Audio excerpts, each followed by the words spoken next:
Welcome into another episode of Everything is Logistics, a podcast for the thinkers in freight. I'm your host, Blythe Milligan, and we are proudly presented by SPI Logistics, and we've got another fantastic interview for y'all today. And this is an episode that a lot of people are looking forward to because it's a different kind of take on, typically we do supply chain technology, logistics technology, freight tech, that space. But we want to do a storytelling angle, and we have the perfect person for that, and that is Sofia Rivas. And she is a supply chain ambassador, and she is here to tell us all her storytelling secrets and how she's built up an incredible brand in just the last few years. Yeah, thank you for having me. So I've been following Blythe for quite some time, and I'm always like, my favorite series will always be the NASA ones, because that for me was like, finally someone's talking about logistics in space and so on. But yeah, always very happy of everything that you do, all the different projects that now you have, like Cargo Rex, but yeah, very proud of you. And also, I feel like there's very few women doing this, and it's like, yeah, we have another one. So we're always rooting for each other.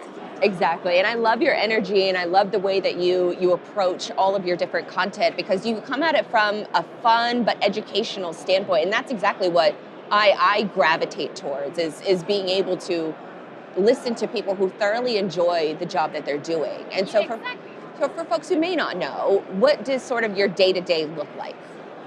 So my day-to-day, and maybe it's like we're demystifying Sofia a little bit, but I do still have a day job. That's how I call it. Don't tell my boss. But I work at HP, so I have like my mind always like split in different little jobs, I would call it. But I think like I haven't made like that jump to fully dedicate myself to my brand and maybe like creating a business out of it, because I'm like maybe risk adverse when I wanted to land like very safely. But maybe, I mean, this year I'm working a lot on that and trying to find ways in which I can actually live from that. So that's something I'm trying. So what do you do at HP? What, are you working in supply chain with HP? Yeah, I work there in supply chain, and I've worked before in other companies like Mercado Libre, that's the Amazon for Latin America, and then other retailers in Mexico. But yeah, I mean, like I've always chased like this dream of, I want to become a chief supply chain officer. But then at some point in my life, I was like, at some point in my life yesterday, no, but maybe I would say like last year, I was saying like, do I really want that? Because I've met so many chief supply chain officers. They've told me their journey, their story, all their sacrifices, and all the things that they want or like or not. And I'm like, maybe that's something that I thought I wanted, but not anymore. And I think I was listening to your interview with Sherry Hines, supply chain queen. I love her, and I've been a big fan of her for years. So when doing prep for this conversation, I was so excited to see you two together, talking through that. And we did that like in 2020. That was so long ago. I know. Well, she just picked the podcast back up, so she started producing new episodes again. So it was really cool to see that growth and that journey. But I think you had made a really great point in that conversation where you said you wish that there were ways that you could kind of learn different paths of a supply chain career in order to figure out what you want. So have you kind of figured out like kind of what you want yet, or are you still kind of experimenting in different aspects of supply chain? So I would say that now I'm experimenting in the entrepreneurship side of it. So how can I take everything that I've learned from like both sides of the coin, like like being a practitioner and actually doing the job either in corporate or either in operations and on the field, but also the other side of the coin, like how are we communicating the right message to the right people, and more maybe on the marketing side. So those are the things that I'm exploring right now. And I think consistency too, because you had also mentioned, and I noticed this in your own personal branding, because you'll do newsletters and recaps, and I love your swag ratings that you give to different conferences and the booths and what they have, swag wise. So you're very consistent, and it's bright and it's colorful, and it's something that is much needed in an industry that is kind of considered as boring. So was that a conscious effort that you wanted to sort of brighten things up? So, first of all, I've always been like a very bright person in the sense of colors, and I'm not only calling myself intelligent, okay? but like I've always liked like bright colors, and I've been very artistic in life. So before choosing supply chain, I was going to choose ballet. Oh, interesting. So I did like 20 years of ballet, and I wanted to become a ballerina, but then I was like, okay, no, maybe I'll go for another thing that I know that can last longer than my knees or my feet. So I think, it's part of me. It's something that I grew up with as well. Also, I think like in Mexico, we also like very colorful things, and our culture is like that. Our food is like that. The way in which we talk is like that. So I think that I bring that with me. And the part of the branding, it happened one day when my sister was, she was telling me, so Sofia, you're getting very big audience on LinkedIn. You're being followed by like interesting people there, but your branding sucks. Oh, leave it to a sister to tell you straight. And I was like, what's branding? Because of course I didn't know. And she was all in the business of that and working in that. And she said like, let me take care of it. I'll help you. And that's how like I think we become like this. Some people call us the dynamic duo. So she makes it she beautifies it, and So you're the ops and she's the creative. Yeah. That's awesome. And so you have this really great way of getting your message out there. Yeah. How do you choose what to cover? And do you have any favorite stories of what you've covered in recent years? So I think naturally the thing that I love to cover is like, how can we see normal day-to-day life through a supply chain lens? So I always like to, and I'm like that. So if I walk down the street and I'll see, I don't know, an example I recently saw. So I was at the airport, and then they were loading strawberries, but no one was noticing. And I'm like, can anyone see like these? Like, wow, like what's happening here? So I'm always like that. I always take like small moments, and I'm like trying to discover how does it gets made, or how does it get distributed, and so on. So it's like that kind of thing. I love covering those things. So I think the latest thing that I've shared is like the Super Bowl and the logistics behind it, and all the other supply chains that are intertwined. Like I've always loved talking about the avocados supply chain from Mexico and how it raises demand. Let's hear it. How does the avocado supply chain work? Because we were in a shortage, I think, of avocados for a little while. Yeah, for quite some time. So it's a very complex one, especially the one in Mexico, because it has a lot of crime and related to it, because in Mexico it's called the green gold. So everyone wants it. It's very profitable and hard to track, because once it's stolen, then it's consumed and there's no product left. And then the area where most of it grows, it's very dangerous right now. But anyway, farmers and producers find a way to ship it to the US because that's their biggest market. So like the best avocados, you get them here. In Mexico, actually not that much, because they send the best quality here, because their biggest consumer is the US. Wow. And every year, right, like by the end of December and January, the demand spikes up, and they sell like tons of avocado. Because of the Super Bowl? Because of the Super Bowl. Oh, wow. That's super interesting. So those kind of stories, those are the ones that I like. And then the others is like more on, I always like to talk about talent and how are we attracting the right people and how do we keep them? Because we lose a lot of them on the road. So like, what are we doing that makes them go? What are some interesting insights of employees staying versus leaving? So I think especially Gen Z and younger generations, they're always looking for something more beyond like knowing that their work, like fulfilling. Yeah, something more fulfilling, but also like, I was talking to the Move for Hunger, Christy, Ryan, and Taylor. They're saying like they look for companies to have programs or partnership like with social entrepreneurship like ours, so that it makes them like, okay, we're doing good beyond, I don't know, shipping containers from China, right? So that's something interesting. And then another thing is, I think even younger generations, they want to see results fast.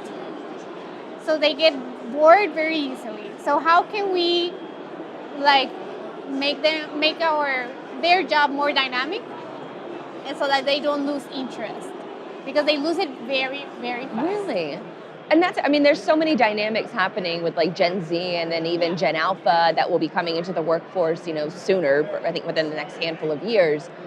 But that is the big concern, is that have we almost like a lost generation of workers because of, COVID or, because of all of these other, situations. And so actually there's these trends called career minimalism, which is like, I don't want to be manager, never. I just want to keep being an employee. Yeah. Because if I'm tasked with more responsibility, then maybe I don't have time for like the things that fulfill me. So that's one thing. That's interesting. And that's very interesting that they don't want to participate in like the corporate ladder is no longer attractive. Interesting. And so, working at HP, I imagine that's something that they're trying to solve as well. Maybe everywhere. I think, and if people, like, if you're here listening to this and you're like, oh my God, it's happening in my company, I think it's something that you should expect that is happening, because that's like the general sense of what this generation is feeling. So when you come to an event like this, what are you looking for in order to figure out what kind of stories to tell? Insights that you want to bring to your audience. How do you know, or maybe what does your audience care about that you also want to see here too? So I think one of the, so they're always trying, I think one big pain is like, how do I find the right tool for my problem? And in events like these, you have multiple, I would say, people exhibiting and showcasing their solution and so on. But I think like they miss a mark in the sense of, don't show me your solution, but maybe show me problems that are solved with your solution. Because otherwise, I think like you lose time like talking to people and then not connecting. Like, yeah, but what do we do? What do you do? Can you help me? Because I feel like that's very hard. So that's something that my audience always looks for. Like, okay, what's out there that helps? What's out there that doesn't help? Like, how can I find that? The other thing is like, I try to lighten things up a little bit in like my non-official contest of merch. But that's because I really love supply chain merch, and there are some very cool things out there. Okay, you got to give us some. What are your favorite? Not maybe we haven't seen the expo floor at Manifest yet, but in the last year or so, you probably have enough pens. You probably have enough cups. So one of the things that have blown my mind was a coloring book that they gave last year, and I was like, how I not think about it, because you get to draw like color trucks and ships, and that's so cool. So the coloring book was a big one. I did get a couple of those. That was I think Green Screens, who just got acquired by Triumph. they just got acquired by them. So hopefully Triumph will be doing the due diligence of bringing those coloring books back. What about, where are you at with like the palette Post-its? I know I feel like we're... Palette Post-its are always a must. Yes. Palette coasters are a must. I love trucks, like mini trucks. Yeah. So please don't stop giving it. And then someone told me like it would be amazing if they gave like scrunchies or like clips for your hair. That's a good idea. But they never think about the women that are coming to these expos. Never. Well, there was one year that I came to Manifest, and they had inside of the women's bathrooms, they had little like recovery kits. So later, like kind of hangover recovery kits. So it wasn't like full feminine like toiletries, but it was like, you know, pain reliever and mints and things like that. And I thought that was smart. But to your point, I don't think that I've ever really gotten like a female-centric swag item at a logistics conference. Think about it. I'm giving you free ideas today. I think we need supply chain ambassador scrunchies. We supply chain ambassador scrunchies, yeah. They could be pink. Exactly, matching with the branding. Which the pink was completely accidental. Like a cousin of mine edited my pictures and he was like, what if we put the background pink? And I was like, no. But then it's bright, it has to it's stay. colorful. I cannot take it out. It fits your personality, and I think it stands out because I think I said this earlier, that supply chain and logistics are kind of thought of as like boring industries, but pumping some, you know, color into it. I mean, we're at Manifest, we're recording inside a bright blue booth, and the booth next to us, no shade to them, but they're recording in like all black. It was easy to pick this one because of the color. And then again, blue is the most used color in like supply chain branding ever. Yeah, pretty much. Yeah. But I think to go back to your storytelling angle, for other companies that may be interested in taking their storytelling up a notch, what advice would you give them? And maybe pink and, you know, bright blue are not part of their color scheme, but what advice would you give them to help tell their stories and find the stories internally that they could be telling? Yeah, I mean, regardless of the colors of your brand, I think the main point is like, check out why are you failing to connect with the clients that you're trying to get. And maybe the failure comes from you're not using the right words, the right structure, and you're not connecting at a human level. So I think that's something that I see a lot, that they forget that both parts are human. And if we take a step back and remember that and kind of, how can I connect with this person on that level? That's something. And the other is like, how can I take my message to a definition that is so simple, so easy to digest, that even your neighbor that works in gardening understands. Like, everyone has to understand what you're saying. So stop using all those acronyms, all those buzzwords that you don't even understand, because you're hiring salespeople that are not necessarily in the industry and that understand the process. Because when you ask those salespeople, like, yeah, okay, well, but what does 3PL stand for? They sometimes cannot answer it. Or like, okay, API, but what do I do with that? How do I connect? How, like, is it a plugin or not solution? And they're like, no, it's an API. And they keep saying the same, like they keep defining those words with those same words, and it's wrong. So if you want to make better sales, better connections, you have to step up your game in the way you are sharing your message in your organization and outside your organization. So everyone there needs to understand what you do. Yes. But on a very simple level. So that's something that frustrates me a lot. Like, well, it's very true, because we do have a tendency to use a lot of acronyms in order to tell our story, but most people have no idea what those acronyms mean. And some acronyms, like on the book, mean something, but outside, like in other companies, they mean completely different things. And I'm like, why? why did you take this acronym and change the meaning? It doesn't make sense. So I think it's easier. You'll see a difference if you do that. Okay, so what does the rest of 2026 look like for Sofia? What kind of tech are you watching? Where are your eyes kind of peeled towards when it comes to content and what you're going to be focused on?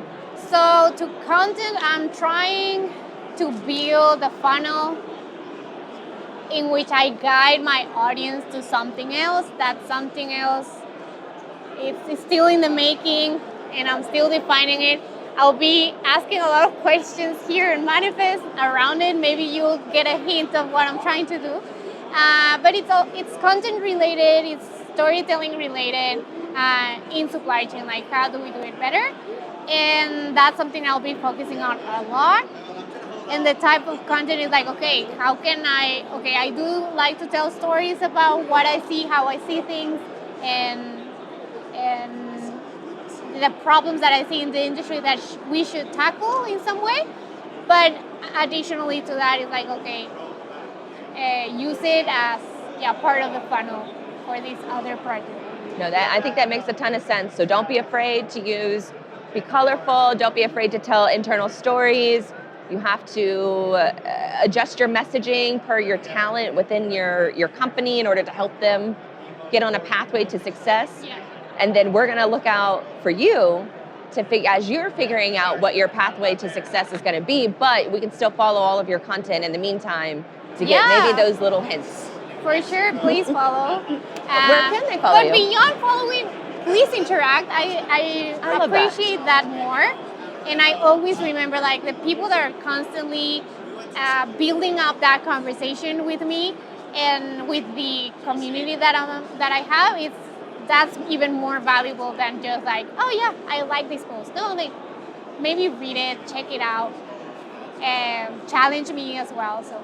Well, perfect. We will make sure to put all of the links to where you can follow Sofia in the show notes. But this was wonderful. Thank you so much. I'm so glad you came on.